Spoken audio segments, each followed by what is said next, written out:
नाशिनि कामिनि वैदिकरूपिणि वेदमये क्षीरसमुद्भव मङ्गलरूपिणि मन्त्रनिवासिनि मन्त्रनुते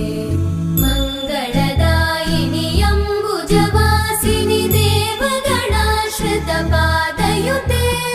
जय जय हे मधुसूदन कामिनि धान्यलक्ष्मि जय पालय माम् जय वरवर्णिनि वैष्णवि भार्गवि मन्त्रस्वरूपिणि मन्त्रमये सुरगणपूजित श्री